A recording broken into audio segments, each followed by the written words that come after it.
tal? ¿Cómo están? Saludos y bienvenidos a su canal. Vamos a ver ahora lo que es el teorema de Thevenin y el teorema de Norton. Tenemos acá un circuito lineal de dos terminales que son terminal A, terminal B, donde está conectado una carga, ¿correcto? Este circuito lineal debo yo analizarlo para ver cuáles son las condiciones sobre la carga, es decir, la corriente, el voltaje, la potencia, etcétera. En el momento que yo cambio la carga, saco esta carga y le coloco otra carga, voy a tener que hacer el análisis desde cero. Todo el análisis que había acá, y si el circuito es complejo, pues igual lo voy a tener que hacer para ver nuevamente cuáles son los resultados sobre la carga.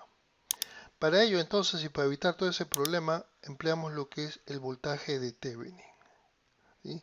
El voltaje de Thevenin consiste en convertir todo este circuito lineal en un voltaje llamado voltaje de Thevenin y asociado a ella una resistencia en serie llamada resistencia de Thevenin.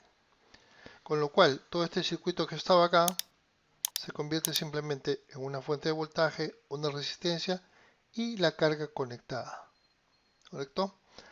Ahora, si yo cambio la carga, pues va a ser bastante fácil hallar la solución, ya que tengo solamente una fuente de voltaje y una resistencia en serie. ¿Cómo hallo el voltaje de Thevenin? Pues a este circuito lineal de dos terminales le quito la carga, ¿sí? Corto acá, saco la carga, lo dejo así como está esto, mido el voltaje entre estos dos puntos que vendría a ser el voltaje en open circuit, o sea, en circuito abierto, y ese voltaje entre esos dos puntos es el voltaje de Thevenin, ¿sí? Que en este caso es igual al voltaje de circuito abierto.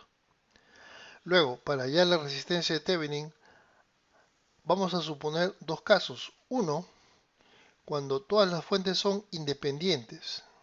En ese caso, si todas las fuentes son independientes, todas se convierten a cero.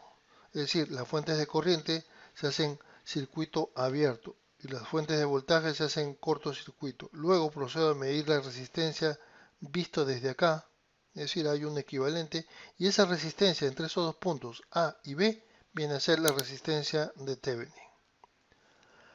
Hay una cosa que tenemos que ver también y que vamos a adelantarnos un poco, es que la resistencia de Thevenin va a ser siempre igual a la resistencia de Norton.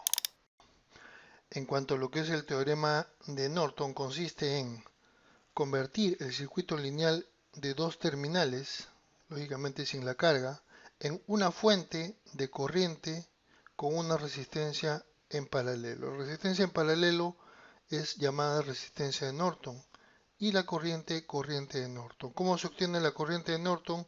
Se hace una conexión entre estos dos puntos, lógicamente sacando primero lo que es cualquier carga que haya, y ese cortocircuito me va a permitir que haya una corriente aquí, es llamada corriente de short circuit o corriente de cortocircuito, y esta va a ser igual a la corriente de Norton. Para hallar lo que es la resistencia de Norton, podemos decir que es igual que para hallar la resistencia de Thevenin, ¿sí? Así que resistencia de Norton va a ser igual a resistencia de Thevenin. En cuanto a las relaciones entre lo que es Thevenin y Norton, vamos a notar que la corriente de Norton es igual al voltaje de Thevenin sobre la resistencia de Thevenin, ¿no? Por ley de Ohm. Y también algo parecido que ya hemos visto en lo que es transformación de fuentes. Bien, tenemos lo siguiente hasta ahora. Si quitamos la carga y medimos el voltaje entre A y B y obtenemos el voltaje OC, es decir, Open Circuit, vamos a obtener el voltaje de Thevenin, ya que este voltaje es igual al Open Circuit. Y si hacemos un corto entre estos dos puntos, obtenemos una corriente de cortocircuito que, como ya sabemos, es igual a la corriente de Norton.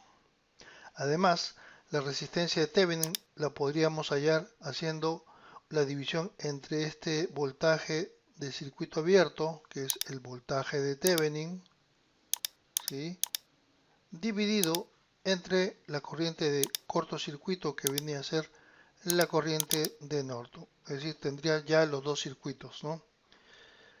Ahora, otra forma alternativa es la siguiente. Lo que hago, por ejemplo, es apagar todas las fuentes independientes, solamente dejo las dependientes en el caso que haya una mixtura, que hayan las ambas, o sea, que haya fuentes dependientes e independientes, ¿sí? Las independientes las apago. Si son fuentes de corriente, ya saben, circuito abierto. Si son fuentes de voltaje, cortocircuito, ¿sí? Luego aplico un voltaje que yo decía qué valor va a tener, ya que la cuestión es lineal.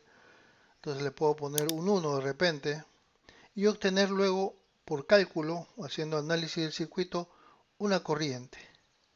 Esa corriente I sub 0 con este B sub 0 que ya conozco me va a servir para hallar la resistencia de Thevenin.